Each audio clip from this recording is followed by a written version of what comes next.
that would be an interesting narrative to insert into the culture, particularly as, you may remember in 2006, my country was involved in 2 absolutely insane wars in the Middle East, and the public discourse was crazy, absolutely crazy and stupid, ignorant discussion going on about our relationship with the Middle East.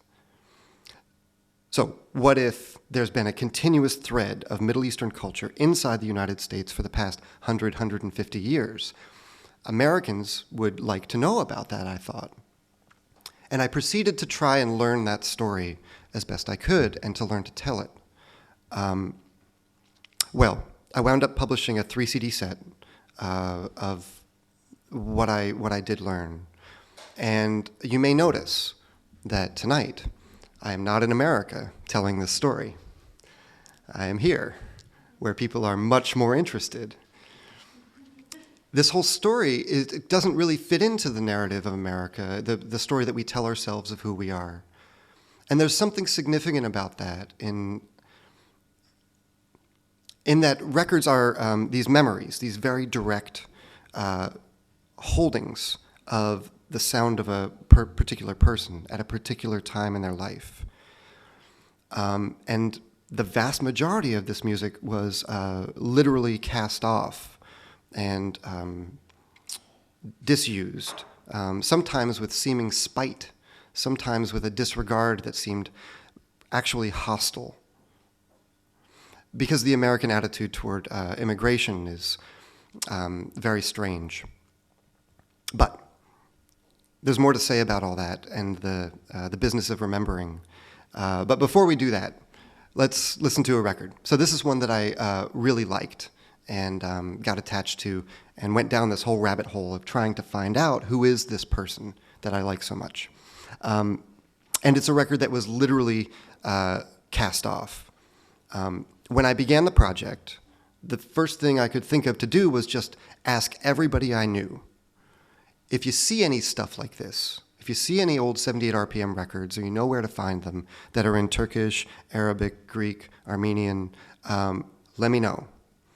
And one of the people that I asked was my buddy Angela Sawyer, who runs a great record store in Boston called Weirdo, which is an absolutely appropriate name.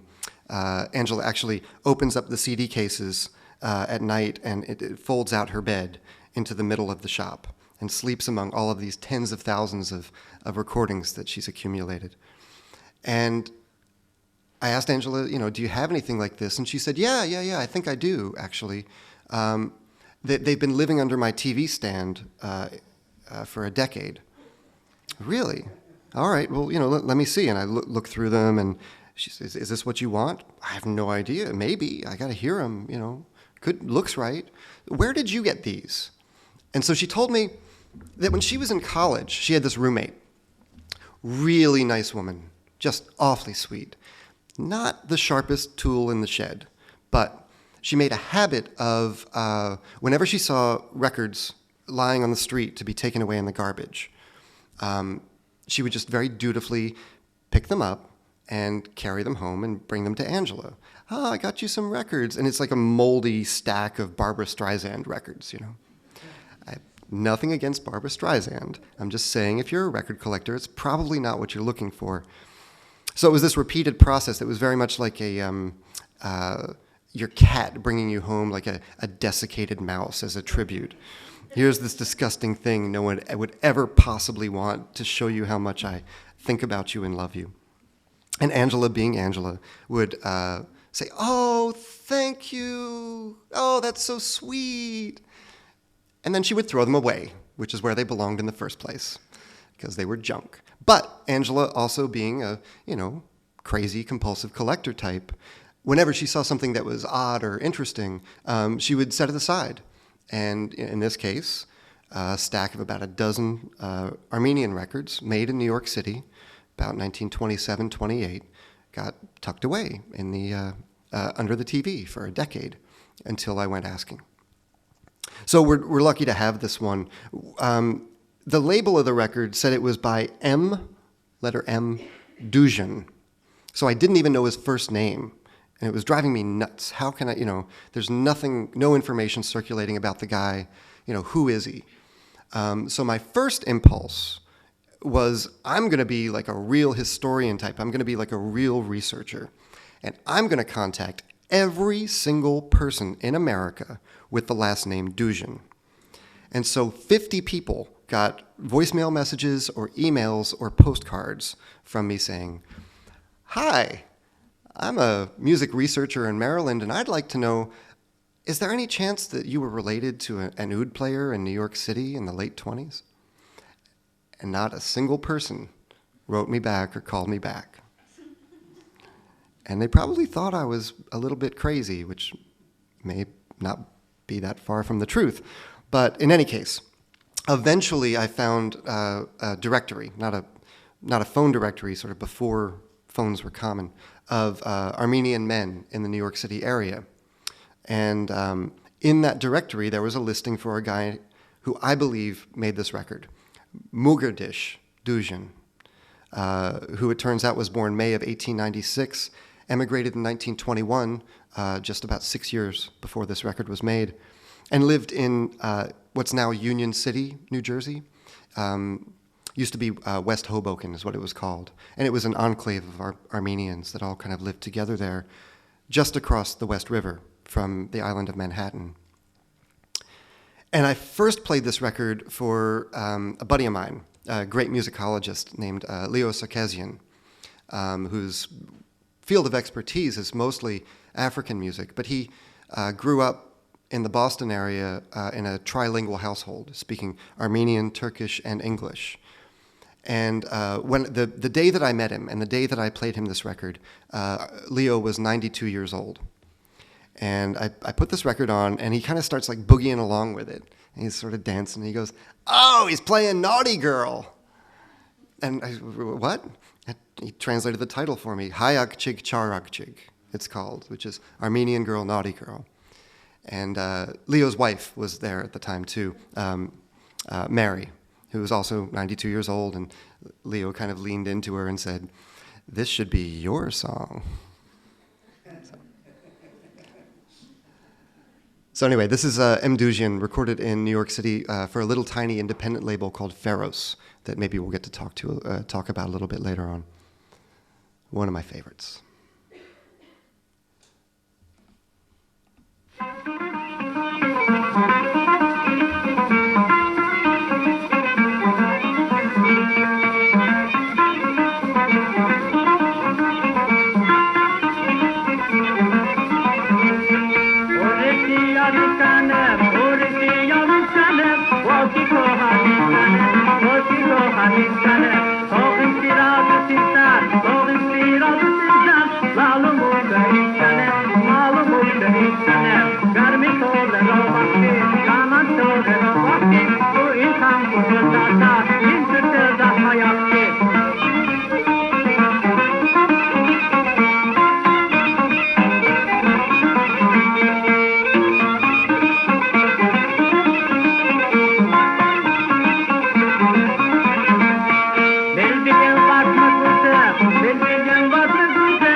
Till hon blir annat, jag ser av och tar en hjälp,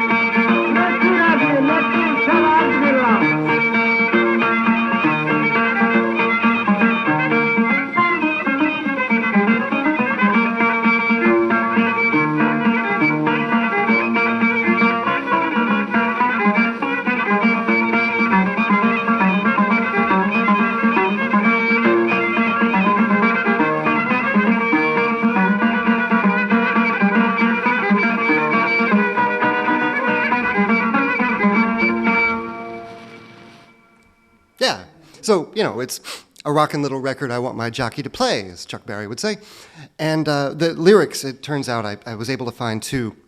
Girl with red lips, girl with arched lashes, you promised me a kiss. Why won't you give it, you naughty girl? I want a rose, my beloved spirit. I want, though the roses haven't bloomed yet, I want to rest in your lap. Well, I wound up publishing this 3 CD set, and I wrote 100,000 words of notes. The record company would only pay to print 10,000 words, so I really went over them with a fine-tooth comb and contacted as many people as I could to, check that I'd gotten it right, or right enough. And it seems like mostly I did okay. But I did make a couple of mistakes that I didn't find out about until too late. So here's one that I goofed on. This is a record that I found. It's a 12-inch disc that was self-released on the mighty Harry's Oriental Record Company label. This is Harry's Oriental number 1. If you find Harry's Oriental numbers 2 and 3, which is the rest of the discography, please let me know. I'd like to hear them immediately. But it was a kind of a beautiful-looking record with a cameo photo of Harry right on the top, and it was credited to Harry Edward, but I knew who it was. It was this famous violinist that people talk about all the time in the community, Harry Hezekian. And so I wrote in the notes that Harry Edward was a Americanization of Harry Hezekian's name. And somebody wrote to me after it came out and said, no, wrong. Edward is the name of the oud player. Okay, sorry, Edward. I goofed, and now I'm telling all of these lovely people that this is your work, and hopefully your spirit lives on in them. But the other thing that I didn't know about this record when I published it was the composer of the piece, and I was delighted to learn that this is a rather famous composition by Cemil Bey. And I don't know if you know Cemil Bey's music or not, but if you do, you probably already know that he is the combined Mozart, Jimi Hendrix, and Charlie Parker of Ottoman classical music during the early decades of the 20th century. We're very fortunate that toward the end of his life, 1912, 1913, he finally submitted to the torture of recording, a process that he absolutely despised. And there are now about 6 hours of his music available on CD on a label called Traditional Crossroads, run by Harold Hagopian in New York. I highly recommend them. That music is alive and on fire in his hands. He was one of the greats. His story is like a lot of fun, and there's a lot of great stories about him, but in a nutshell, Cemil Bey was born into nobility, and his father was assassinated by the Sultan during a time of chaos, paranoia, scoundrel rulers, crazy taxes. And Cemil was sent off to live with his uncle, who was then also assassinated sometime later. By the time he was in his mid-teens, he was such a virtuoso that there are stories that famous classical musicians from the courts would come to visit his family and listen to him play, and then just put down their instrument, their tambour, once and for all. Just throw up, "Yep, it's all you, kid. There's nothing for me to say. My life is done as far as music goes. You take it from here."